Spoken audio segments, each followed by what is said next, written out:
Et bien voilà, donc nous arrivons à la troisième séquence de cette première partie, donc pourquoi l'ODD 17 en territoire, et on va aborder la question de l'engagement des territoriales des entreprises. Alors, pour aborder cette séquence, nous avons le plaisir d'avoir la mise en perspective de Christophe Itier, haut commissaire à l'ESS et à l'innovation sociale. On va aussi avoir les résultats, la restitution des principaux résultats de l'étude Jouer collectif en territoire qui a été réalisée auprès des PME par le CJD et l'Observatoire des partenariats. Ensuite, nous aurons une table ronde avec la Fédération nationale des caisses d'épargne, la Fondation GRDF, le groupe La Poste, la Fondation RTE et le mouvement des établissements de taille intermédiaire. Et enfin, nous aurons une présentation par le Global Compact France de l'engagement des entreprises en matière d'ODD. Mais sans plus attendre, nous avons le plaisir de voir la vidéo de Christophe Itier, haut commissaire à l'ESS et à l'innovation sociale.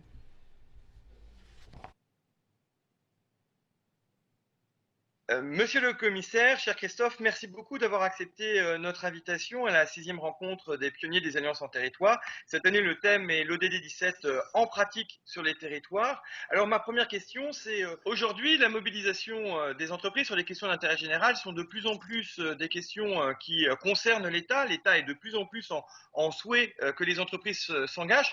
Pourquoi finalement cette nouvelle tendance sur l'engagement de l'entreprise sur les questions d'intérêt général? De manière, alors, il y a plusieurs facteurs, mais pour être bref, puisque c'est l'exercice qui m'a été demandé, je dirais que pour adresser les sujets, les grands défis écologiques, sociaux qui sont devant nous, et la crise sanitaire a révélé cela, pour adresser ces enjeux du bien commun, euh, il faut absolument que nous puissions mobiliser les entreprises parce qu'elles sont porteuses aussi de cette transition écologique et solidaire. Elles portent en elles des solutions et c'est dans une alliance bien sentie entre pouvoir public, société civile, entreprises, investisseurs que nous parviendrons à relever les défis qui nous sont communs. Sinon, si nous continuons sur la méthodologie ou les méthodes que nous avons appliquées depuis ces 30 dernières années, où chacun fait sa part mais en ignorant finalement ce que fait l'autre, on ne sera pas à hauteur de ces enjeux. Et donc l'enjeu là aujourd'hui, c'est de faire vraiment coalition et donc d'embarquer aussi ces entreprises qui de toute façon l'État doit accélérer cet engagement, mais en fait les entreprises elles-mêmes portent cet engagement pour des tas de raisons, de recrutement, de business durable, d'impact social et de responsabilité sociétale. Alors effectivement, dans cette question de coalition, vous avez impulsé la dynamique 10% pour tout changer, une vraie coalition qui a été co-construite pour aller chercher au-delà les entreprises qui ne sont pas encore engagées. Comment comptez-vous finalement démultiplier cette capacité d'engagement des entreprises?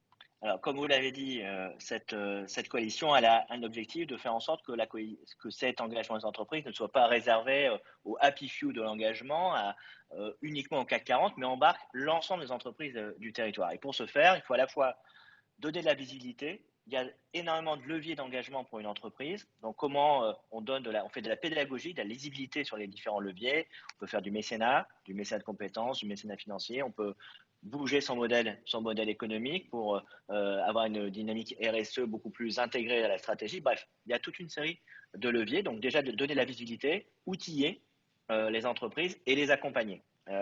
Parce que le chemin est compliqué. Il est compliqué pour nous, citoyens, il est compliqué aussi pour les entreprises et faire ces premiers pas de l'engagement, il faut les sécuriser, il faut donner de la pédagogie, donner de la méthode. Et donc là, on a besoin de catalyseurs, d'accompagnateurs de territoire qui vont guider l'entreprise sur son chemin. Chaque entreprise va avoir son chemin vers cet engagement sociétal, écologique et social. C'est à nous de l'aider à trouver ce chemin et à l'accompagner pas à pas vers ce modèle plus vertueux.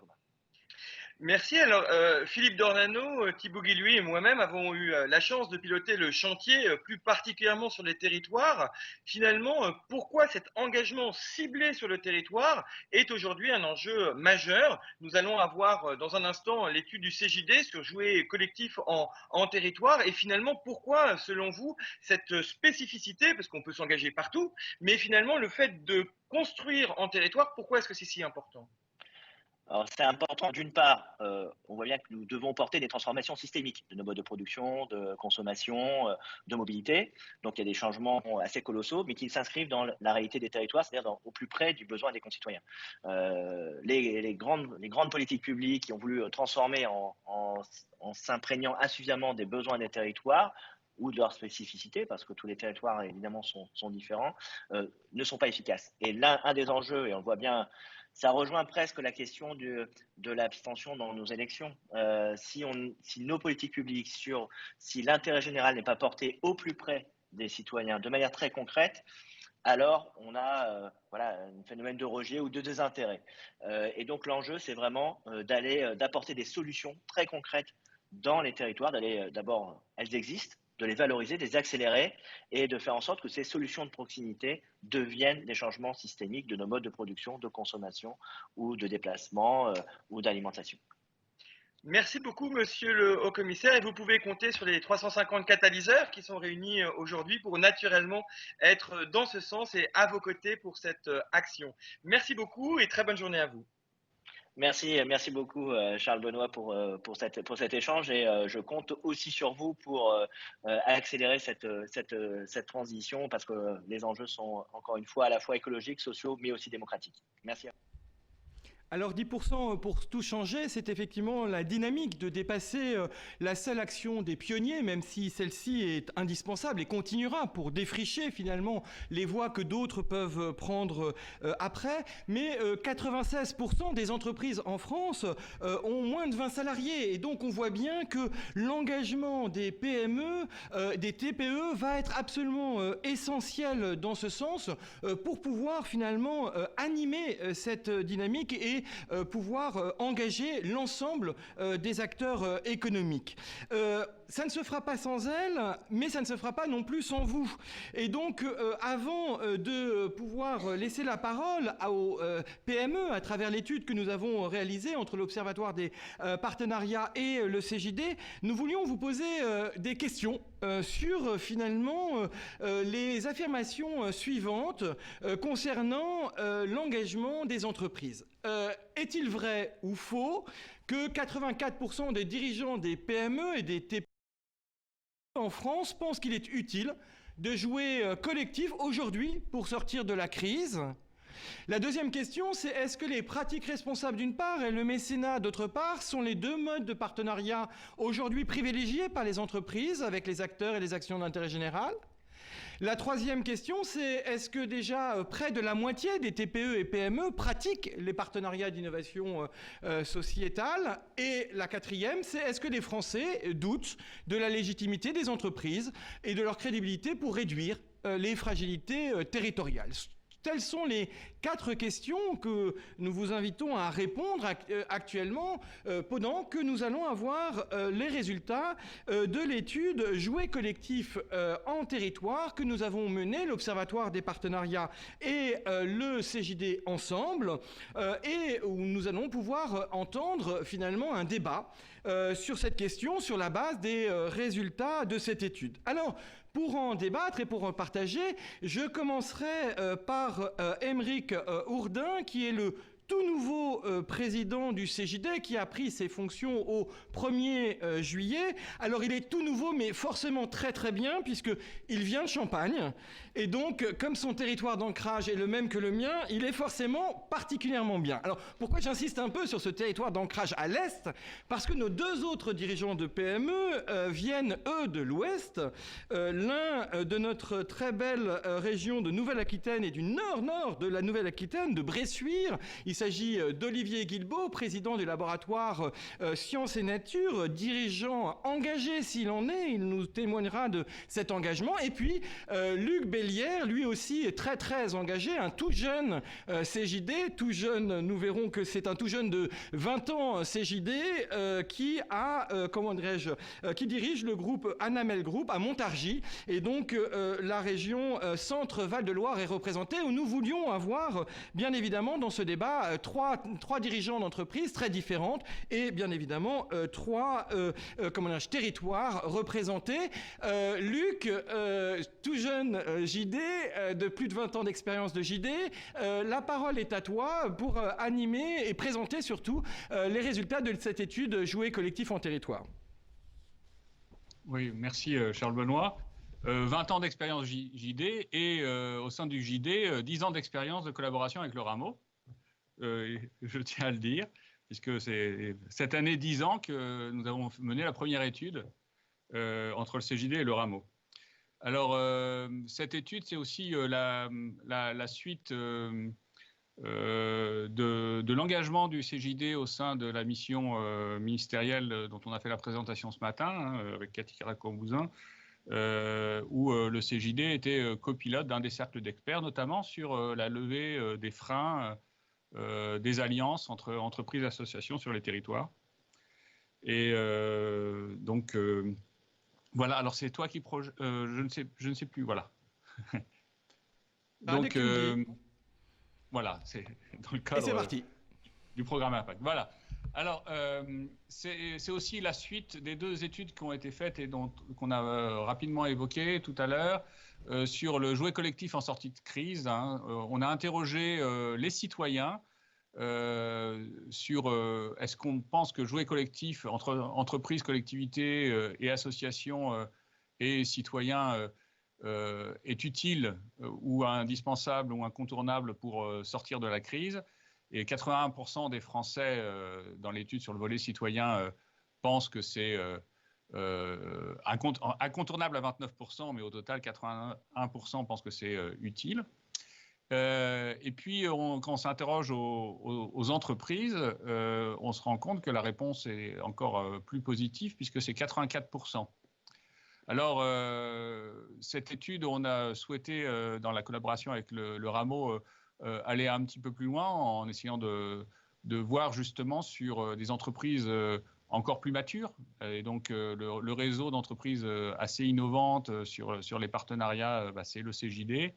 Et donc, c'est une étude pilote qui a été menée le mois dernier. Et on se rend compte que le chiffre était encore plus impressionnant puisque plus de la moitié des entreprises répondant à cette étude pensent que c'est incontournable. Et au total, 95% sont donc persuadés que c'est utile de jouer collectif en territoire pour sortir de la crise. Et je pense que utile, c'est à la fois pour les entreprises et pour le territoire. Voilà. Ouais. Donc, là où aussi, sur l'étude il y a 10 ans, on s'était rendu compte que beaucoup d'entreprises pensaient qu'effectivement, les alliances, les coopérations avec les associations, les structures d'intérêt général étaient une source d'innovation dans les entreprises, que ce soit d'innovation sociale ou même d'innovation produit. Et donc, on n'est pas surpris de découvrir que 91% des entreprises pensent que le jouet collectif en territoire, c'est aussi une source de renouvellement de modèles.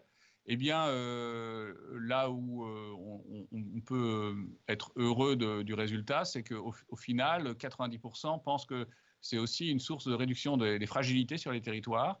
C'est-à-dire que ces entreprises sont vraiment convaincues, et on voit que 92% pensent que c'est pour les deux, hein, le jouet collectif, c'est une source d'innovation, à la fois pour réduire les fragilités et à la fois pour développer de nouveaux modèles économiques sur les territoires. Voilà. Et on a interrogé les entreprises sur quel type d'alliance elles avaient déjà, et donc les barres bleues, et surtout quel type d'alliance elles souhaitaient développer dans les 6 mois, un petit peu motivées par la crise du Covid. Bon, là où on n'est pas surpris, c'est qu'effectivement, la plupart des entreprises ont déjà des collaborations ou des relations partenariales avec des collectifs d'entreprises, avec des fédérations professionnelles.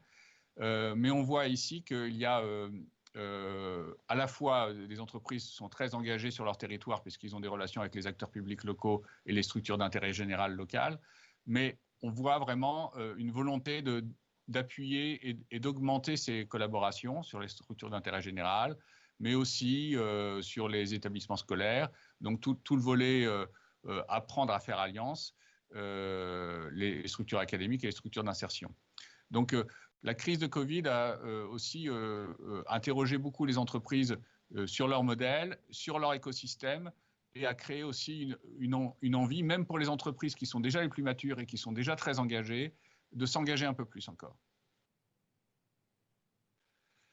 Et quand on interroge les entreprises sur les leviers d'accélération en territoire, on voit qu'il y a plusieurs types, mais ce qui est le plus marquant, je trouve, sur ce transparent, c'est vraiment qu'à 57 et 56%, les chefs d'entreprise attendent beaucoup des élus locaux. Hein, d'abord par un message clair porté par les élus locaux sur les enjeux du jouet collectif. Donc, attendre qu'il y ait à minima une participation active dans le collaboratif, à sortir des silos, hein, les entreprises d'un côté, les associations de l'autre et les collectivités territoriales de l'autre. Et puis le deuxième, c'est quand des alliances se créent pour le développement du territoire, c'est donner un accès privilégié au marché public. Et donc, 56 et 57% des chefs d'entreprise interrogés, là, pensent que c'est incontournable. Et on voit qu'au total, ces leviers-là sont plébiscités à 90 et 87%. Voilà.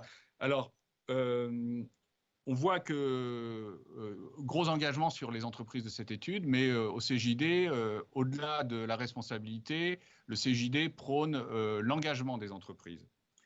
Et on voit que les JD sont des défricheurs, des expérimentateurs, des gens pleins d'engagement. Alors, on a la chance, effectivement, d'avoir le tout nouveau président du CJD, Aymeric Oudin, et qui a pris ses fonctions au 1er juillet. Donc, ce n'est pas lui qui avait lancé l'étude au départ. Mais en même temps, on voit que ces engagements sont dans l'ADN du CJD. Alors, Aymeric, est-ce que tu pourrais nous apporter l'éclairage qui fait que les entreprises JD sont autant impliquées dans le jouet collectif sur leur territoire?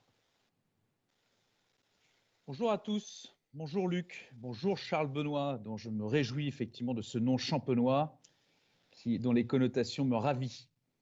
Effectivement, alors je suis le nouveau président du CJD, mais je suis impliqué au CJD depuis 8 ans maintenant. J'étais membre du COMEX jusque-là, et donc l'engagement, on sait ce que c'est. Ce qui fait écho à ce que tu viens de nous raconter, Luc, c'est que les entreprises sont prêtes. En tous les cas, il y a différents styles d'entreprises. Il y a des entreprises qui sont prêtes, d'autres qui le sont moins. Ce qui est sûr, c'est qu'au CJD, nous, on est 5000 dirigeants d'entreprises engagés. On est prêt malgré le contexte. Et j'allais dire, le contexte nous encourage encore plus peut-être à nous engager pour faire en sorte que nos entreprises soient un peu plus résilientes. Et on se rend compte que quand on prône les valeurs qui nous animent, qui sont les valeurs de l'inclusion, qui sont les valeurs de la collégialité, nos entreprises sont plus résilientes que celles qui sont plus opportunistes. Et nous avons vocation au CJD à travailler, nous avons un certain nombre d'outils sur les entreprises à mission, sur le sens, la raison d'être qui est donnée à nos entreprises. Et on ne peut pas parler de raison d'être de nos entreprises sans intégrer les notions de performance globale. Et la performance globale intègre toutes ces parties prenantes. Et les parties prenantes, évidemment, sont les associations de nos territoires et les collectivités. Je me réjouis à l'idée que nous puissions travailler avec les collectivités. En tous les cas, sachez, et là je lance un appel aux élus et à l'ensemble des acteurs des territoires, que nous sommes 5000 dirigeants, 118 sections à être à votre disposition. Les 118 sections sont hétérogènes les unes par rapport aux autres.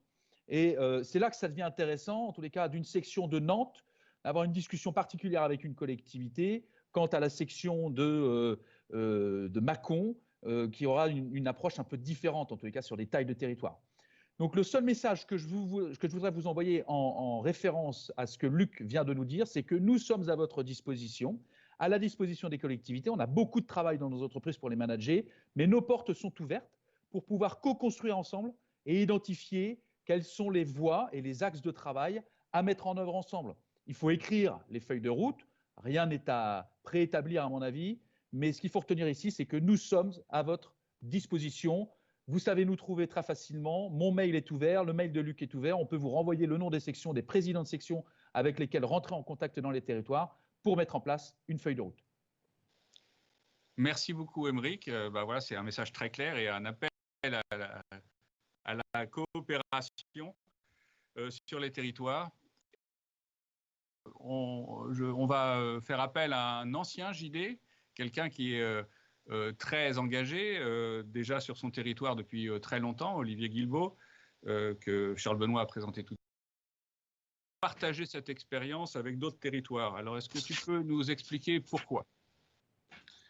Oui, alors, bonjour à tous. Je ne sais pas s'il y a l'image qui apparaît, mais oui, merci en tout cas pour la possibilité de témoigner. Bravo pour le témoignage de Émeric. À l'époque, on a eu la chance d'avoir la visite de Michel Meunier, qui était président du CJD, donc ça devait être 2010-2012, et désormais APMien ou APMiste, je ne sais pas comment on dit, depuis quelques années.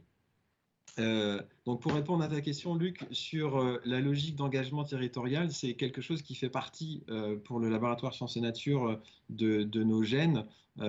C'est un peu comme Monsieur Jourdain qui faisait de la prose sans le savoir. Quelque part, il y a beaucoup d'entreprises qui font de la RSE ou de la mission sans le savoir aujourd'hui, mais de par des besoins peut-être de marketing, que ce soit du marketing territorial, logique de marque territoriale, ou du marketing d'entreprise, logique de marque entreprise, avant d'aller parler des produits eux-mêmes. Cet engagement sur le territoire, elle est nécessaire, elle est engageante, et quelque part, si on le fait, c'est que on s'y retrouve globalement et collectivement avec une osmose qui permet de partager des sujets de difficulté, de partager des succès, de pouvoir faire remonter des problèmes. Alors, pratiquement concrètement, effectivement, donc notre engagement, il est d'abord économique sur le territoire. On est pourvoyeur d'emploi, donc c'est un premier élément de base pour une entreprise, mais il est également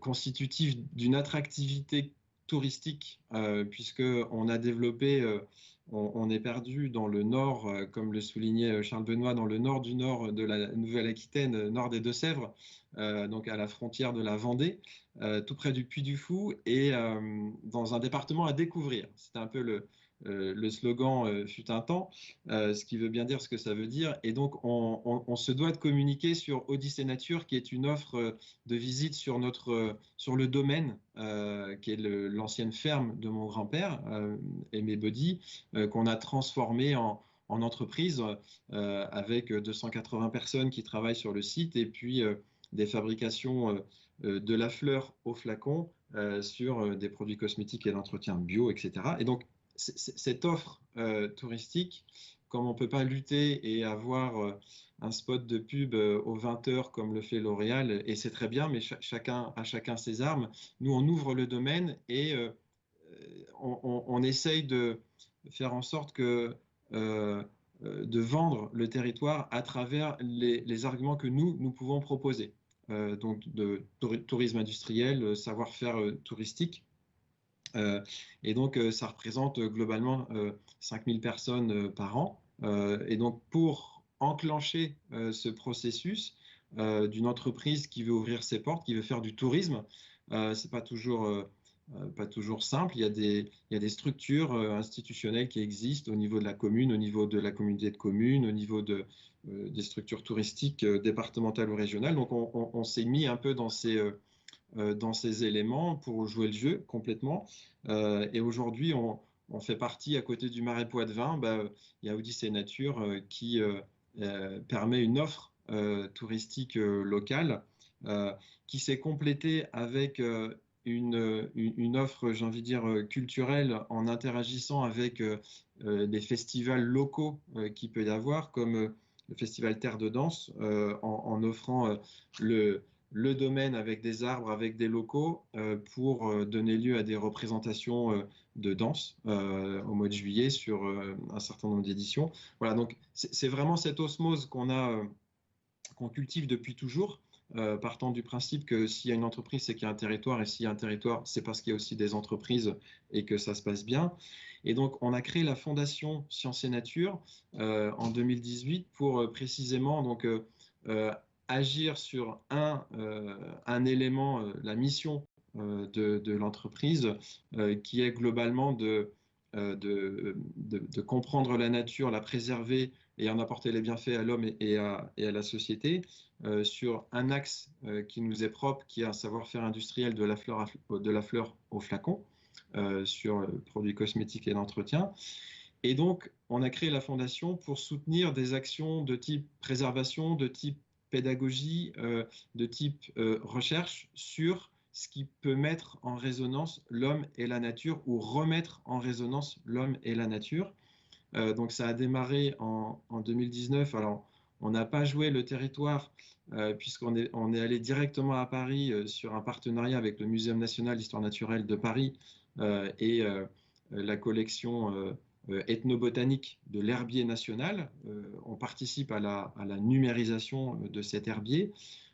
Et en 2020, donc cette année, on a lancé un appel à projet sur la région Grand Est pour précisément soutenir des actions territoriales qui mettent en résonance l'homme et la nature. Donc pour essayer de dupliquer sur un certain nombre d'actions qu'on a fait sur place, dans notre bocage bressuirais, essayer d'essaimer dans la région Grand Est avant de choisir une autre région et de faire un tour de France de ces différentes appels à projets pour justement, comme je l'avais souligné à Charles Benoît, montrer que tout ne se passe pas à Paris, même si Paris reste le centre de la France. C'est important d'aller aussi sur les territoires, puisque c'est là que ça se passe aussi.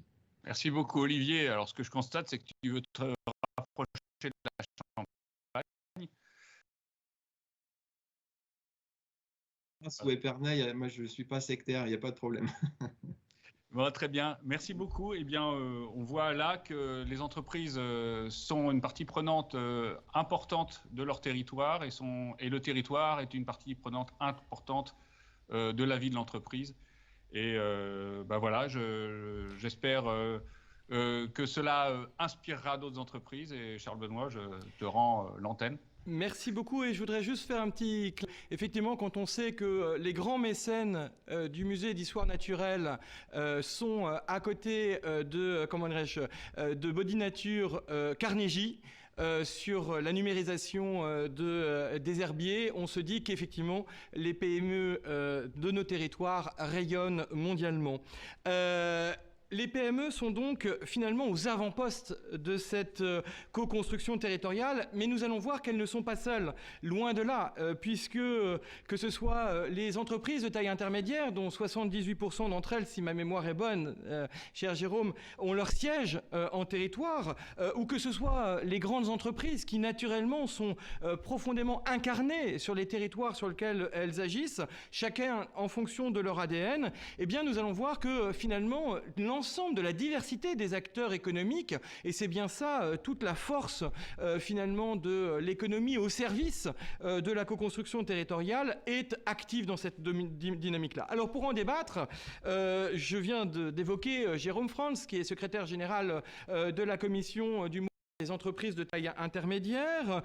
Nous avons, je vais commencer par vous, chère Florence Renex, directeur général de la Fédération nationale des caisses d'épargne, qui nous accueille tous les ans depuis la création de ce réseau et sur lequel, de chez vous, 200 ans du lien entre économique et territoire nous contemple.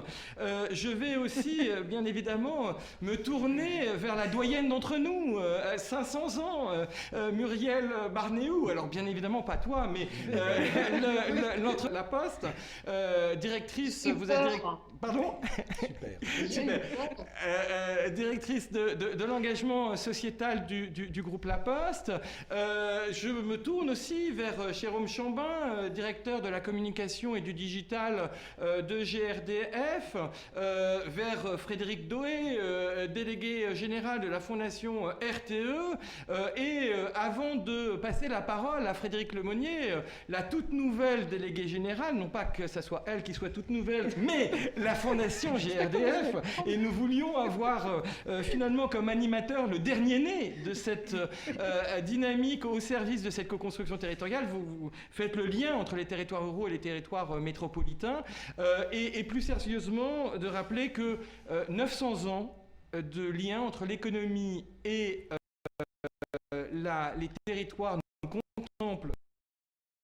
Le mur, il faut accélérer, devrait réfléchir qu'en accélérant sans prendre le temps de comprendre nos racines, c'est juste prendre le mur, alors que d'écouter nos racines pour voir comment les cèdres du Liban qui sont autour de cette table ont construit des solutions durables, eh bien peut-être que là nous pouvons effectivement accélérer durablement. Frédéric, la parole est à toi. Merci Charles Benoît, bonjour à toutes et à tous. Alors on l'a vu à travers l'étude qui vient d'être présentée, qui expliquait très bien l'engagement et la diversité des leviers finalement qu'elles utilisent pour traduire cet engagement de façon opérationnelle. Ce qu'on va voir avec vous, Jérôme Frantz, c'est qu'aux côtés des PME, il y a les entreprises de taille intermédiaire que vous représentez aujourd'hui et qui sont également très engagées dans les territoires. Alors pourquoi cet engagement territorial, cet ancrage territorial est-il si important pour les quelques 5000 ETI qui sont présentes en France? Alors l'ancrage, il est historique. Olivier Guilbault le disait tout à l'heure, nos entreprises, ce sont d'abord des entreprises qui sont nées dans des territoires, et puis concernant les ETI, si je puis dire, ce sont les acteurs économiques des territoires qui ont réussi. Ce sont les anciennes TPE devenues des PME qui aujourd'hui sont en train de se développer le plus souvent à l'international. Ce qu'on peut se demander, ce qu'évoquait aussi Charles Benoît tout à l'heure, c'est est-ce que, et d'ailleurs ça m'a amusé que Olivier Guilbault en parle aussi, c'est cette osmose qu'il y a entre le territoire et l'entreprise, et c'est sans doute encore plus vrai pour les ETI, dont on peut se demander si ça n'est pas cette osmose avec le territoire un vrai facteur clé de succès. Donc voilà, c'est à la fois historique et en même temps, au moment, quand on voit ce qui s'est passé avec la crise des Gilets jaunes, qui est quand même une grande crise de déstructuration de nos territoires, et quand on voit à quel point nos entreprises sont structurantes dans les territoires, les ETI, elles le sont d'abord par la création de richesses, elles le sont parce qu'elles créent de l'emploi, elles le sont aussi parce qu'elles créent des réseaux de fournisseurs, ces réseaux de fournisseurs qui sont les PME ou les TPE de chacun des territoires. Et il est clair que si on développe ce type d'entreprise, il y a des chances qu'on vienne gommer un petit peu cette crise qui a failli ravager notre pays. Alors, voilà sur l'explication. Charles Benoît, tu sais que j'adore te contredire, c'est pas 78, mais 68% des sièges sociaux des ETI qui sont hors d'Île-de-France. Et puis 75% des sites de production qui sont dans des villes moyennes. Bon, quand on sait que plus de 90% des sièges sociaux des grandes entreprises sont en Île-de-France, on voit que le rapport est presque inversé. Oui. Ce qu'on sait moins aussi, c'est que les ETI en France, entre 2009 et 2016, ont été créatrices d'emplois. Là où toutes les autres catégories d'entreprises détruisaient de l'emploi, les ETI ont créé 335 000 emplois, ce qui prouve que c'est un schéma économique qui fonctionne et qui fonctionne bien, une fois encore en osmose avec le territoire. Voilà. Après ça, il y a l'engagement que vous évoquiez, l'engagement des ETI. Alors, je viens de le dire, il se fait d'abord économiquement, il est d'abord un engagement économique, il est un engagement social, et puis il se fait aussi au travers du mécénat. Nos amis du CJD l'ont évoqué tout à l'heure, mais bien sûr, ce que commencent à faire les PME, ça fait déjà quelques années que les entreprises un peu plus grosses, alors les grandes entreprises, ça a commencé par les grandes entreprises, et puis les ETI ensuite, et puis maintenant, tant mieux, c'est en train de diffuser, et sans doute grâce aux initiatives de gens comme Charles Benoît depuis des années, nous sommes tous les deux des vieux du travailler ensemble, ça fait 20 ans qu'on se bat chacun dans nos sphères pour essayer de dire que ce pays ne fonctionnera jamais les uns contre les autres, mais en revanche, qu'est-ce qu'on est fort et qu'est-ce qu'on est bon quand on fait les choses ensemble. Voilà, alors juste un ou deux chiffres sur les entreprises mécènes et l'engagement des ETI. C'est plus de la moitié des ETI qui sont mécènes, donc ou au travers de fondations ou au travers simplement d'actions de terrain. Donc c'est quand même c'est important, c'est 2800 entreprises. C'est un mécénat qui est souvent assez discret parce qu'en réalité, là encore, c'est l'osmose avec le territoire. 90%, 89% très exactement, des actions de mécénat sont des actions dans les territoires. Voilà. Et qui touchent à tout, très souvent en appui des pouvoirs publics, enfin en tout cas et des collectivités locales. C'est ce que le maire n'arrive pas à faire, ce que le conseil départemental n'arrive pas à faire, voire ce que la région n'arrive pas à faire. Les ETI viennent en renfort en disant mais nous, on va vous aider, on va faire les choses, et là encore, on va essayer de les faire ensemble. Et puis, dernière chose, comme vous m'avez demandé d'être extrêmement court, je vais essayer d'être extrêmement court, c'est aussi le rôle des ETI dans la crise qu'on vient de passer. il y a eu une mobilisation. Alors, je ne veux pas citer ou Frédéric Coirier, l'autre coprésident du METI, qui ont été eux-mêmes très engagés, mais c'est Elisabeth Ducotet de Thuan qui est allée racheter des machines en Chine qu'elle avait vendues à la Chine il y a quelque temps pour fabriquer des masques et qu'elle a réimplantées en France. C'est des équipes qui ont été mises à disposition, et notamment les équipes médicales des usines qui ont été mises à disposition pour essayer de soulager les hôpitaux ou les médecins dans certaines régions. C'est des blouses qui ont été, des masques qui ont été fabriqués, des blouses qui ont été fabriquées dans l'urgence et où les moyens de production ont été modifiés, ont été transformés pour pouvoir aider la collectivité, enfin, etc. Oui. etc. Parce que j'ai une page et demie d'exemples. Non, ça ne va pas être possible. Voilà, allez sur le site du METI et vous verrez tous ces beaux exemples qu'on est en train qu'on a répertoriés d'ailleurs dans ce qu'on a appelé la réponse du METI à la guerre sanitaire. Et je peux dire qu'il y a eu une implication très extraordinaire de nos entreprises. Et ce que moi je trouve formidable, l'ancien patron d'ETI je suis, c'est aussi parce qu'on arrive à chaque fois à mobiliser nos collaborateurs et que dans toutes les entreprises mécènes des ETI, vous pouvez être certaine que derrière les collaborateurs sont engagés. Merci beaucoup, merci beaucoup Jérôme. Merci d'avoir rappelé que effectivement le mécénat n'est pas l'apanage des grandes entreprises et que finalement la part la plus importante des entreprises mécènes est souvent dans les PME et les ETI. Donc ça, on a tendance à l'oublier, c'est vrai. 100% des fondations qui ont été créées l'année dernière, c'est des ETI. Oui, oui. Donc, merci beaucoup pour cet éclairage.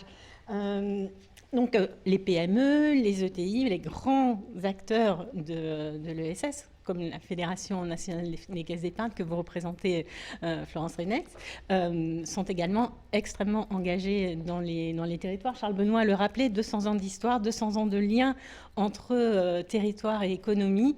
Alors, pourquoi et comment les caisses d'épargne sont-elles engagées dans les territoires et comment s'écrit aujourd'hui cette histoire? Alors, bonjour à toutes et tous. Pourquoi? Tout simplement parce que nous sommes nous-mêmes un produit de la co-construction. En 1818, l'État, les collectivités, les banquiers, les industriels ont uni leurs forces pour créer partout sur le territoire français des institutions dont le but était de promouvoir l'éducation à l'épargne à destination du plus grand nombre, afin de sortir la classe ouvrière qui était en émergence à ce moment-là de la précarité, de la fragilité. Et donc, il est très facile quand on est soi-même un produit de la co-construction et qu'on l'ait demeuré pendant 200 ans, puisque aujourd'hui nous sommes des banques régionales coopératives et donc nos sociétaires composent notre gouvernance et ils viennent de toutes les composantes des territoires sur lesquels nous sommes implantés. Pour rebondir sur ce qui a été dit, nous n'avons qu'un siège social sur 15 qui est en Île-de-France, celui de la Caisse Île-de-France. Les autres sont en région et nous sommes très implantés sur les territoires. Alors pour faire plaisir à Charles Benoît, parce qu'il l'a brillamment démontré, cette co-construction, elle a eu deux temps forts. Un premier de 120 ans, qui était donc sur l'éducation, mais pas que. Donc, elle a pris un premier aspect en lien avec les écoles, puisqu'il y a eu en 1834 les caisses d'épargne scolaire, qui, dès le plus jeune âge, apprenaient aux enfants l'épargne et la prévoyance. Et c'était très important à cette époque-là.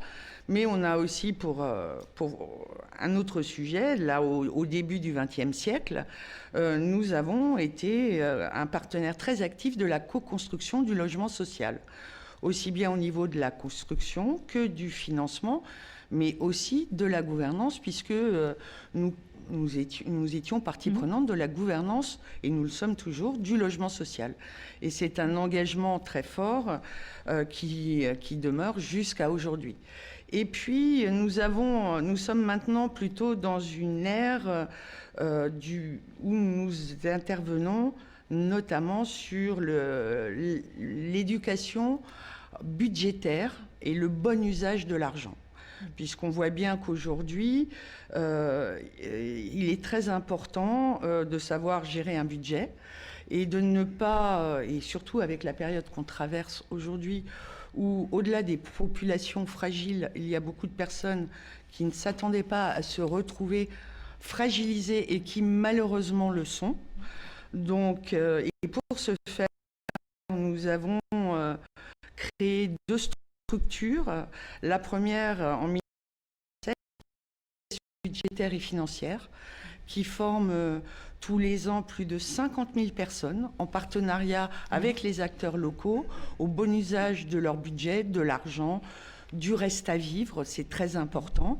La crise du Covid nous a amené à faire évoluer ces formations pour les transformer en digital, de façon à toucher de plus en plus de personnes. Et nous intégrons à chaque fois dans ces formations les aides auxquelles ces personnes peuvent avoir droit, ne pensent souvent même pas. Donc, puisque les caisses d'épargne sont le premier opérateur direct de microcrédit personnel en France. L'année dernière, nous avons octroyé 8 500 000 euros de microcrédits qui ont permis de consolider ou de créer près de 10 000 emplois. Donc ça n'est pas rien. Ces associations, elles ont plus de 15 ans d'existence. Pendant la crise du Covid, elles se sont adaptées puisqu'on fait des reports d'échéance sur les microcrédits personnels qui étaient en cours pour les personnes qui étaient en difficulté. Et nous avons mis à disposition des personnes qui en avaient besoin un microcrédit d'urgence qui permettait avec 1 an de différé d'amortissement et à taux 0.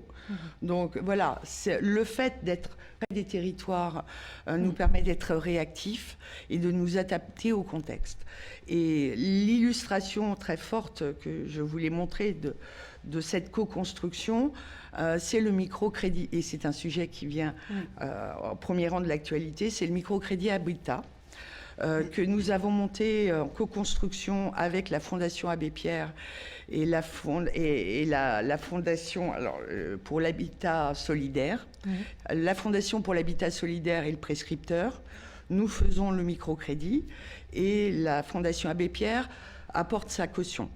Et ce microcrédit a pour but d'aider les propriétaires pauvres à réhabiliter leur logement vétuste ou à faire une rénovation énergétique leur permettant d'avoir un reste à vivre supérieur pour financer leurs besoins quotidiens.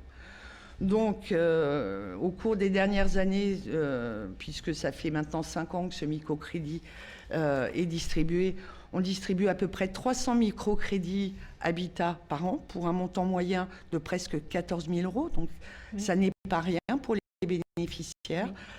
Alors, c'est vrai qu'avec la montée en puissance des aides de l'ANA, on en distribue un peu moins, mais on maintient cet axe. Et dans le cadre de l'Action Tank dont nous faisons partie aux côtés de Total, de Danone, de Renault, nous sommes en train de réfléchir à la mise en œuvre d'un microcrédit à destinataire des copropriétaires pauvres pour rénover les copropriétés dégradées. Donc, vous voyez très rapidement, la co-construction pour nous, c'est génétique et c'est durable. On a bien compris. Merci beaucoup de cet éclairage, Florence Alex. Je me tourne vers vous, Muriel Barnéou. Avec vous, on va voir un autre exemple et une autre illustration concrète de ce jouet collectif en territoire avec l'Alliance Dynamique. Donc l'Alliance Dynamique qui a 7 ans d'existence maintenant, initiée par le groupe La Poste en 2014.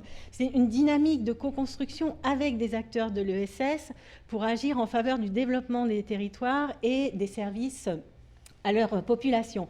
Aujourd'hui, vous entamez une nouvelle page de l'histoire de l'Alliance Dynamique. Donc, est-ce que vous pouvez nous en dire un peu plus ?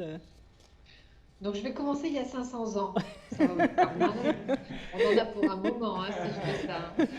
Mais puisque Charles Benoît a parlé d'une dame de 500 ans bonjour à tous d'abord, et puis merci de la souplesse de l'organisation qui me permet d'être à distance, parce qu'effectivement, je ne pouvais pas être avec vous en physique. En fait, si je fais juste un bout pas d'histoire, mais un bout de lecture de l'histoire, et c'est Florence qui m'a inspirée. Vous voyez, on a commencé en territoire. Nous, le territoire, c'est notre raison d'être, d'une certaine manière. Parce qu'au fond, la Poste, elle a été créée par l'État pour la cohésion territoriale, pour fabriquer la France.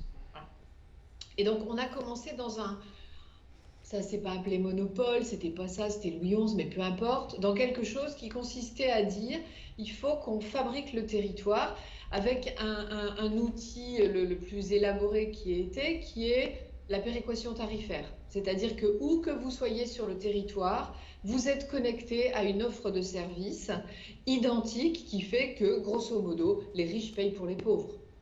Les régions riches pour les régions pauvres, je ne veux pas qualifier qui est riche et qui est pauvre, mais c'est ça l'idée.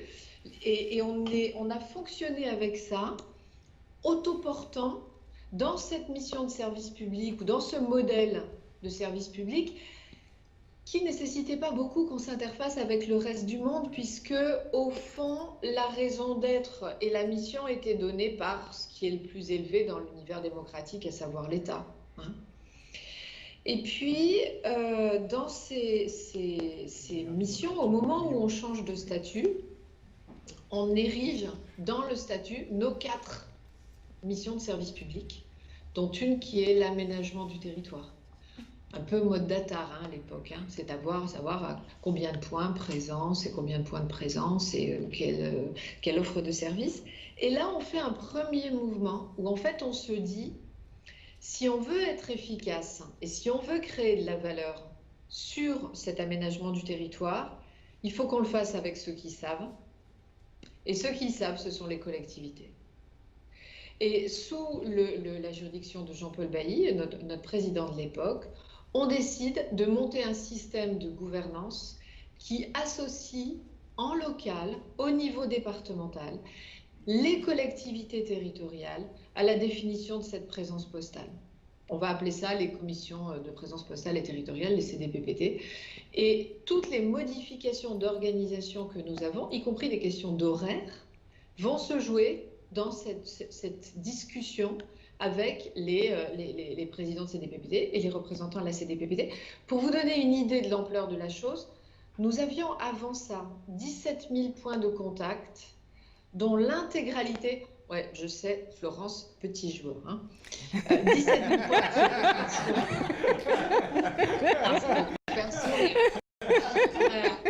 on avait 17 000 points de contact qui étaient tous sur le même modèle.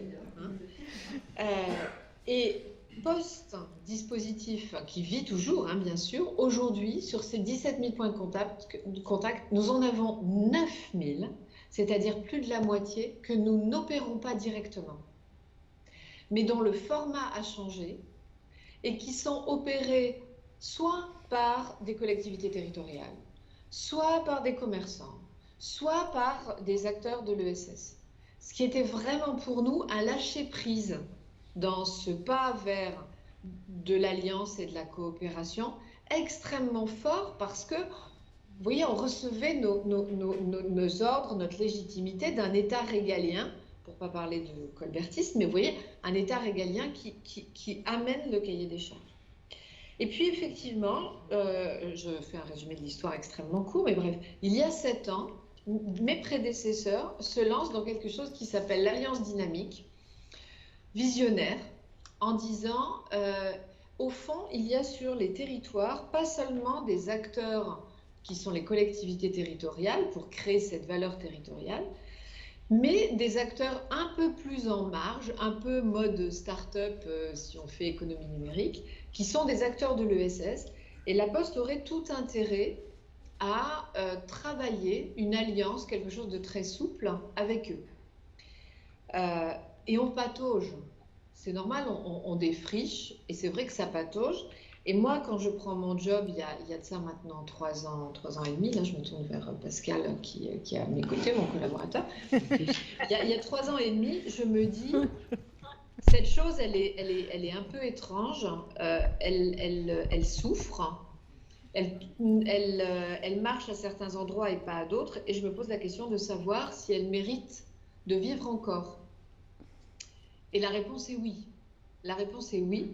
En fait, c'est quelque chose, cette charte, qui est beaucoup plus une intention, mais parfois partager des intentions et des visions, c'est tout aussi puissant que partager des contrats commerciaux, notamment quand il s'agit des territoires, parce que la capillarité des territoires et les caractéristiques territoriales, elles sont très difficiles à appréhender et à maîtriser depuis Sirius. Sirius, c'est le 7e étage du siège de la Poste, là où je suis aujourd'hui. Hein.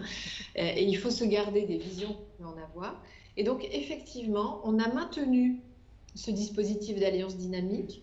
Et pour le rendre plus opérant et plus impactant, en fait, on l'arrime plus fortement à ce que sont les ambitions stratégiques du groupe. C'est-à-dire que j'ose dire que si on veut que ça marche, il faut que le sujet soit porté non pas par moi, mais par mes peers, c'est-à-dire ceux qui font les contrats, ceux qui inventent les offres, ceux qui déploient les projets. Moi, je ne suis pas Madame Bonne Conscience du groupe qui rachète les péchés et les autres mains pêchent. Vous voyez ce que je veux dire?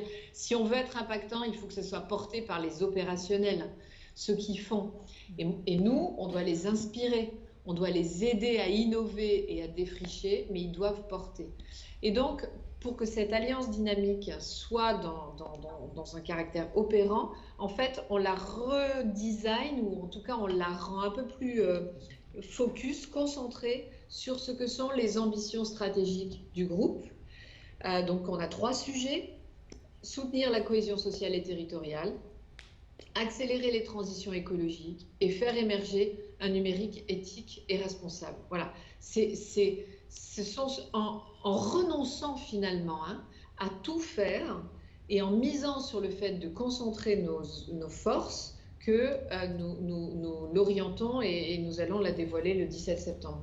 On peut peut-être, puisque vous nous invitiez à voir un exemple de ce que ça veut dire, tu veux développer rapidement un exemple pour que je ne sois pas dans... Oui, très rapidement, parce que le temps nous est compté. Je ne voudrais pas que Charles Benoît me fasse les gros yeux. Essayez d'être bref et percutant. Merci. Bon, donc sur un seul exemple, c'est effectivement, je rebondis sur les points de contact qu'évoquait Muriel tout à l'heure. Donc nous, on souhaite évidemment développer finalement ces nouvelles formes de points de contact pour renforcer le lien social dans les territoires et en s'appuyant finalement sur les acteurs de l'économie sociale et solidaire. 2 axes. Les zones rurales, donc là on a mis en œuvre un certain nombre de partenariats, notamment avec des acteurs comme Comptoir de campagne, pour apporter des réponses à ces territoires qui se désertifient, avec donc des épiceries, en tout cas c'est le concept multiservice, mais également en quartier prioritaire de la ville, on fait des nouveaux formats qui peuvent être des conciergeries solidaires. Et je reprends finalement aussi ce qu'on a appris de cette crise, c'est l'accélération de la fracture numérique. Et là, nous sommes très engagés sur ce sujet. Et donc, nous avons des projets sur lesquels nous allons développer des tiers-lieux avec une priorité sur le numérique, où vous trouverez, avec des acteurs de l'économie sociale et solidaire, évidemment les prestations actuelles qu'on peut trouver dans un bureau de poste, mais aussi la possibilité d'accompagner les particuliers dans leur démarche administrative en ligne, et également donc les entrepreneurs, il y en a beaucoup dans les quartiers prioritaires de la ville, pour les aider également à accéder finalement aux compétences du numérique et voire les aider dans le développement de leur site internet. Vous voyez, donc des nouvelles offres qui permettent de répondre finalement à ces besoins et renforcer le lien social sur ces 2 types de territoires où il y a des besoins vraiment très importants. Quand on fait ça, en fait, on a un acteur pour leurs offres, voire des offres qui sont parfois assez connexes aux nôtres. Et ça veut dire aussi qu'on va chercher un impact positif, y compris en dehors de la seule sphère de l'entreprise. Quand on amène de l'activité à un acteur de l'ESS, par exemple, comme Comptoir de campagne, on va vendre pour nous. Et évidemment, nous, en contrepartie, on va rétrocéder une partie de notre marge en rémunération du service rendu pour nos clients et pour les parties prenantes. C'est souvent des amplitudes horaires qui n'ont rien à voir, c'est là aussi des services qui sont beaucoup plus riches et il faut le dire, vraiment une très grande satisfaction de l'ensemble. Parfaitement, merci, c'était passionnant. On vous écouterait tous les deux encore longtemps, malheureusement. Presque. Mais ça ne se voit pas du tout. Merci Muriel. Jérôme Chambin, Muriel l'évoquait, elle évoquait les caractéristiques du territoire, la diversité des territoires, qui est une dimension à prendre en compte, bien sûr, dans le jouet collectif, puisque ce sont dans les territoires que s'incarnent véritablement les solutions pour répondre aux enjeux de l'ensemble des ODD, avec la nécessité, toute l'importance en fait de dialoguer d'un territoire à l'autre pour faire circuler les bonnes pratiques, les expériences, les innovations.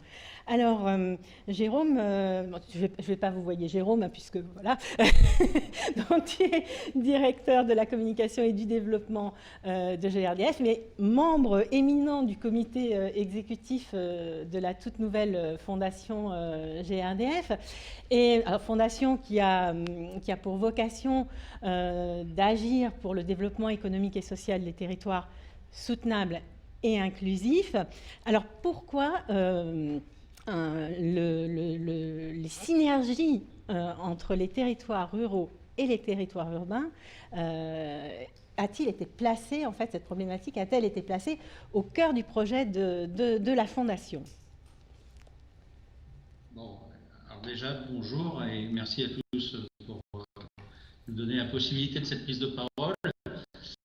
Frédéric, je voulais juste tes talents d'acteur pour jouer la candide, parce qu'en fait, tout ce que je vais raconter maintenant sort principalement de ta tête. Donc, je vais essayer d'être le porte-parole de ta pensée, et j'espère que je serai à la hauteur. En tous les cas, oui, pourquoi cette fondation et pourquoi ce lien entre territoires urbains et ruraux? GRDF est un acteur du territoire depuis sa fondation, apporter une énergie à l'ensemble des gens sur l'ensemble du territoire.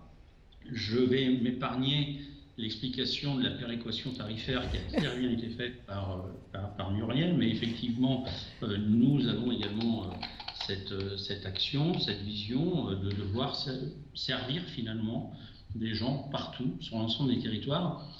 Alors, quand on dit partout, en fait, c'est pas tout à fait partout, parce que le gaz naturel, c'est une énergie urbaine, en réalité, contrairement à l'électricité qui, elle, est partout. Là, je laisserai notre collègue de RTE en parler. Nous n'étions pas sur les territoires ruraux, puisqu'il y a quand même une contrainte économique à la mise en place des réseaux de distribution de gaz.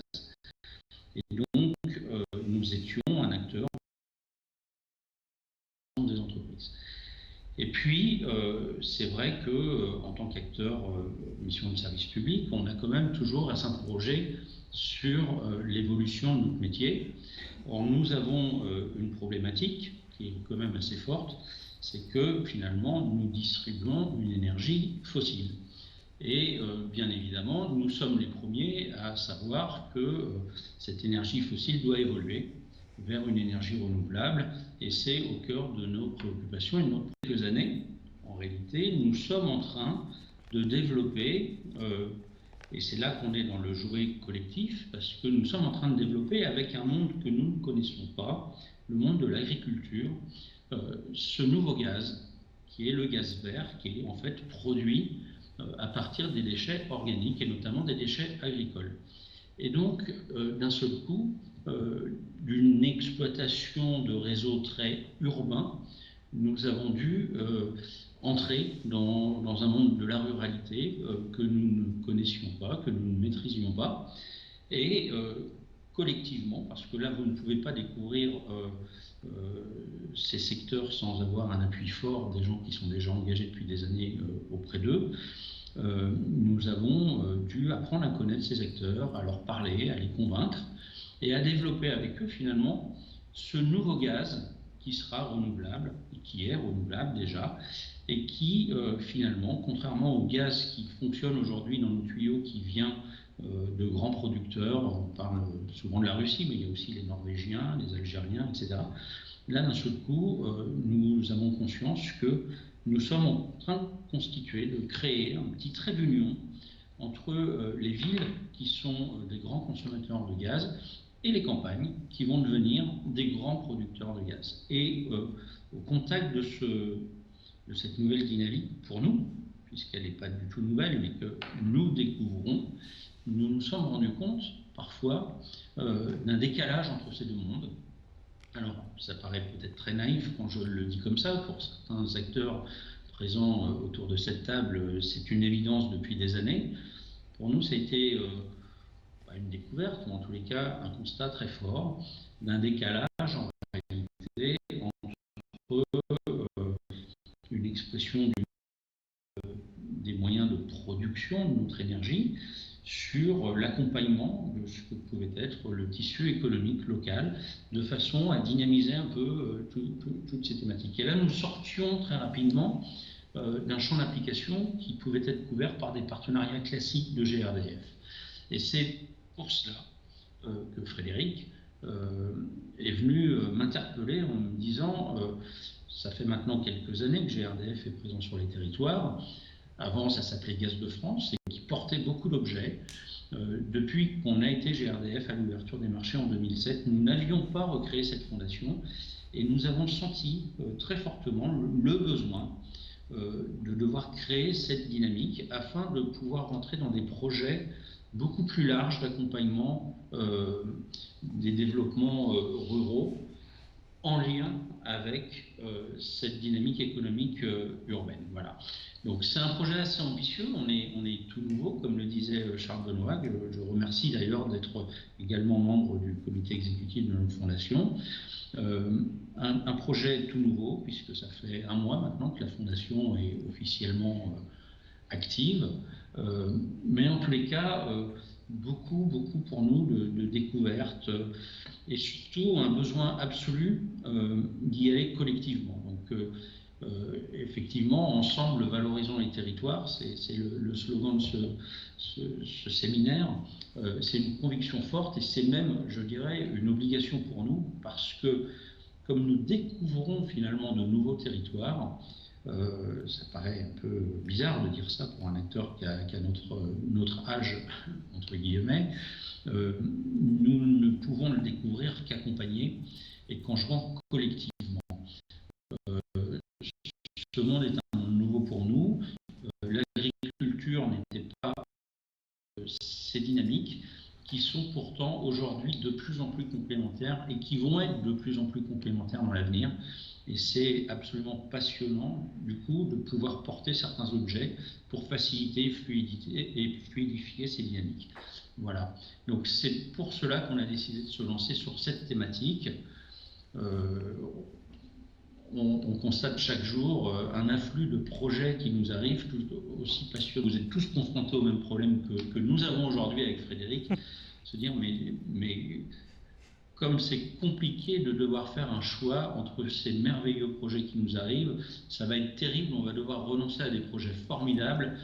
Malheureusement, le budget est un budget contraint, et donc il faudra apprendre à renoncer.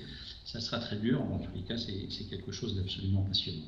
Et je tenais à profiter, j'espère que je ne vais pas la faire rougir, mais en tous les cas, à féliciter Frédéric et à la remercier d'avoir permis à l'entreprise GRDF d'avoir fait ce bond qui est franchement est absolument essentiel dans la dynamique qui nous anime aujourd'hui. Voilà. Bon, je pense que j'ai rougi, hein, mais bon, voilà. Dire ça ne se verra pas trop. Merci beaucoup Jérôme pour une fondation qui a davantage d'expérience que la fondation GRDF, la fondation RTE qui est représentée aujourd'hui par toi Frédéric et qui va nous permettre de mieux appréhender comment en fait une fondation peut faciliter le dialogue territorial et peut faciliter l'interconnaissance entre les acteurs d'un territoire, parce que finalement le dialogue territorial sous-entend qu'il y ait pour le permettre. Donc voilà, est-ce que tu peux nous en dire plus sur le rôle de la fondation RTE sur cette question-là? Peut-être en quelques mots définir ce qu'est un catalyseur pour que tout le monde ait bien hein, le même, voilà, hein, en quelques mots. Je suis embarrassé de parler de catalyseur territorial devant celui qui a conçu cette notion et qui l'a popularisée. En fait, la catalyse territoriale, c'est un peu comme la chimie. On a besoin d'initier une réaction de coopération entre acteurs. Et là où il manque peu de choses, eh bien, quand on met ce catalyseur, la coopération apparaît, alors à différents niveaux. Ça peut être des choses modestes, et puis ça peut être des choses extrêmement sérieuses, demandant des investissements communs très importants, engageant pour la longue durée l'ensemble des acteurs. Et là où on a besoin, je pense, de catalyse, c'est pas tellement entre des acteurs qui ont déjà l'habitude de travailler entre eux. Par exemple, les collectivités locales, un peu par force, mais travaillent entre elles aisément. Tel n'est pas le cas, et il y a vraiment un gap culturel qui est plus ou moins prononcé selon les territoires, entre les entreprises, entre les associations et entre les collectivités locales. Et donc, le rôle de la Fondation RTE pour favoriser cette interconnaissance, finalement, entre les territoires et ce dialogue entre les territoires. Alors, la Fondation RTE donc, intervient depuis 2008 pour le développement des territoires ruraux par le soutien à des structures de l'économie sociale et solidaire. Et elle agit comme un tiers de confiance, neutre, bienveillant, et puis avec quelques ressources à mettre à disposition des projets pour les accélérer. On peut favoriser donc cette interconnaissance et cette coopération à 3 niveaux. Et pour jouer donc collectif à ces 3 niveaux. D'abord au niveau de chacun des projets qu'on reçoit, et on en reçoit beaucoup, comme vient de le dire Jérôme, effectivement, puisque nous, on en soutiendra en fin d'instruction une 40aine, et on s'assure bien qu'ils sont le fruit d'abord d'un diagnostic partagé, ensuite d'une solution co-construite, et d'une mise en œuvre associant un partenariat local élargi. Deuxième niveau, c'est quelques territoires qui s'organisent pour disposer d'outils justement de coopération. Alors, au-delà des catalyseurs territoriaux, il peut y avoir des outils qui facilitent l'entrepreneuriat social, et je pense en particulier aux incubateurs territoriaux ou aux animateurs du développement du territoire tels que Start-up de territoire. Mais ça, c'est seulement sur quelques territoires où nous avons pu faire ça. Puis au niveau national, eh bien, nous avons des actions avec des think tanks de type évidemment du Rameau qui nous réunit aujourd'hui, ou de la Fonda qui intervenait tout à l'heure avec son orientation en faveur du faire ensemble. Ceci étant, je mettrais bien un 4e niveau, mais qui est encore assez faible aujourd'hui, mais Jérôme l'a évoqué, c'est pour ça que je reviens dessus, c'est celui qui permettrait de mieux jouer collectif entre fondations. On appelle ça l'impact collectif. C'est lorsque différentes fondations s'associent pour mieux aider à réussir un projet précis, notamment dans la durée. Et puis c'est aussi lorsque ces fondations font alliance entre elles pour concerter et coordonner les projets qu'elles soutiennent sur un même territoire. Et là, l'objet, c'est pas le projet, c'est le territoire. Et là, c'est encore plus rare. Et ça, j'aimerais bien qu'on puisse, à plusieurs fondations, travailler sur ces sujets-là. Et je sais que bien des entreprises ont des fondations qui sont prêtes à le faire. Alors oui, c'est sûr. Alors, le 10 mars dernier, tu as organisé en fait une rencontre regard croisé avec les catalyseurs finalement qui sont mobilisés au sein de la Fondation. Ça s'est passé à Clermont. Est-ce que tu as peut-être en quelques mots nous faire un retour des enseignements qui ont été tirés lors de cette journée? Oui, alors c'est le Rameau qui l'a organisé, mais à notre demande et avec notre soutien, parce que nous sommes persuadés qu'il était important de bien identifier les catalyseurs sur un territoire et comment ils s'articulaient entre eux. Oui. Moi, j'en ai tiré 3 enseignements. Premièrement, que nous étions en présence dans un département, le Puy-de-Dôme en l'occurrence, qui sait jouer collectif, ce qui n'est pas anormal dans un pays de rugby. Et les catalyseurs territoriaux, forts de toutes leurs réalisations déjà acquises, se spécialisent sur des échelles distinctes, communales, intercommunales, pays, départements, massifs central. Et nous avons noté d'ailleurs que pour ces territoires à des échelles différentes, eh bien, ils n'ont pas la même histoire, ils n'ont pas les mêmes spécificités et donc ils n'ont pas les mêmes acquis en matière de coopération entre acteurs. Et c'est ce dont témoigne l'existence et la pérennité de catalyseurs territoriaux, ce qui témoigne aussi de l'importance d'aider à l'émergence de cette capacité d'ingénierie et d'organisation des coopérations au niveau des territoires qui n'en sont pas dotés. Le deuxième enseignement, c'est que ces catalyseurs territoriaux disposent de savoir-faire et de compétences professionnelles qui leur sont propres et qu'il devient, dans la complexité actuelle du monde, impensable d'avoir toutes les compétences en interne. Et donc, cette coopération, elle est aussi nécessaire pour faire face à cette complexité en ciblant des alliances pour recourir aux compétences des autres acteurs. Cela paraît acquis pour la coopération entre collectivités publiques désormais. C'est en progrès pour les acteurs associatifs et académiques, mais on sait qu'il y a encore du chemin à faire. Et c'est encore un peu faible, mais en progrès également, moins assuré en tout cas, pour la coopération faisant intervenir les entreprises locales. Et pas seulement pour leur financement, parce que souvent c'est ça le réflexe, mais aussi pour leur capacité transformative et de structuration du territoire. Et vous l'avez parfaitement dit, M. Franz, tout à l'heure, sur l'importance du réseau, par exemple, de fournisseurs et de clients. C'est tout à fait essentiel. Troisième enseignement, et j'aurais terminé, la co-construction des solutions est une étape absolument essentielle. Il faut être capable d'ailleurs d'y passer le temps nécessaire. Parfois, il faut de la maturation. Mais ça serait encore mieux si on pouvait passer à l'étape suivante, c'est-à-dire conduire à des alliances opérationnelles pour leur mise en œuvre de ces solutions. Le moteur, dans ce cas-là, n'est pas seulement l'intérêt de chacun des acteurs, mais il est aussi le bien commun qu'on a co-construit et l'impact social recherché. Et là, la logique entrepreneuriale prend toute sa place, avec ce qu'elle induit de responsabilité, d'efficacité. Et je parle d'entreprises, c'est-à-dire de PME, de TI et d'entreprises sociales.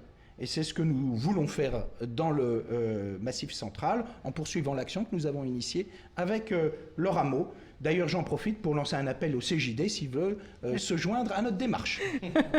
Appel entendu. Merci beaucoup à toutes et à tous pour votre engagement dans cette table ronde et pour ce partage vraiment passionnant. Je rends la parole à Charles Benoît. Je pense qu'on a explosé le timing, mais bon, il nous sera beaucoup pardonné. Justement, la co-construction, c'est la valeur du temps long. Et savoir prendre le temps, savoir finalement s'ajuster en fonction de ce temps nécessaire pour l'interconnaissance, c'est important. Et je dois vous avouer une certaine émotion à vous entendre tous depuis ce matin, parce qu'en fait, nous n'entendons pas des partenaires, mais des alliés. C'est pas tout à fait la même chose finalement quand on est face à face et quand on est côte à côte. Et finalement, le privilège d'être à vos côtés depuis ces années, c'est vraiment une joie. Et peut-être que ce qui naît de la co-construction, c'est pas seulement la confiance, c'est aussi la joie. Et on parlait du désir d'alliance, transformer le devoir d'alliance en désir d'alliance. Et bien c'est peut-être justement celui de transformer cette envie en joie, parce que quand elle est vécue dans la durée, eh bien on peut voir le plaisir qu'on a à être ensemble. Et on va voir finalement comment vous tous, vous avez entendu cet engagement territorial des entreprises à travers vos réponses sur les affirmations que nous vous donnions et finalement comment vous vivez cette logique. 4% des dirigeants de PME, TPE pensent utile de jouer collectif pour sortir de crise. Vous avez bien suivi à 89% d'entre vous, puisque effectivement c'est vrai, c'est l'étude qui a été publiée il y a maintenant de cela quelques semaines dans le cadre de l'Observatoire des partenariats. Deuxième question. Les pratiques responsables et le mécénat sont les deux modes de partenariat privilégiés par les entreprises avec les acteurs et les actions d'intérêt général. 89% d'entre vous pensent que c'est vrai. Eh bien, effectivement, c'est vrai, puisque respectivement, sur les 38% d'entreprises en France qui ont des démarches partenariales avec les acteurs d'intérêt général, 43% ont choisi du Global Compact France, mais je ne voudrais pas, cette vidéo est beaucoup trop importante, je ne voudrais pas en squeezer ou en réduire la temporalité. Elle sera disponible bien évidemment sur le site de la plateforme de l'innovation territoriale en action dès les prochains jours, et surtout écoutez ce que nous dit le Global Compact France, parce que finalement cette dynamique nous montre quoi? Nous montre que nous sommes à mi-chemin. Nous sommes à mi-chemin de cette capacité à co-construire le bien commun. Alors, certes, pour répondre aux objectifs de développement durable à horizon 2030, certes, les pessimistes nous diront qu'il reste encore la moitié du chemin à faire. Mais les optimistes nous diront que nous avons déjà fait la moitié du chemin. Et en fait, ils ont tous les deux raison. Parce que quelque part, c'est bien parce que nous avons déjà fait la moitié du chemin que nous pouvons avoir confiance dans notre capacité collective à faire l'autre moitié. Et c'est pour ça que non, nous n'allons pas vers le mur et il faut accélérer. Mais c'est bien parce que nous avons déjà commencé à co-construire ce bien commun, parce que les collectivités territoriales que nous avons entendues, les fondations que nous avons entendues, les associations à travers la Fonda que nous avons entendues, et bien évidemment les entreprises sont déjà en chemin là-dessus. Et je voudrais juste terminer cette séquence en disant que nous avons un peu oublié, nous avons beaucoup parlé du temps long, nous avons un peu oublié que les organisations, qu'elles soient publiques ou privées, ne sont pas de simples corps intermédiaires. Il faut que nous arrêtions avec cette phrase absolument issue de l'histoire française de 1791. Il ne doit rien y avoir entre le citoyen et l'État. Je rappelle que c'est ce qui a créé la terreur après, hein. C'était ce qui a justifié la terreur.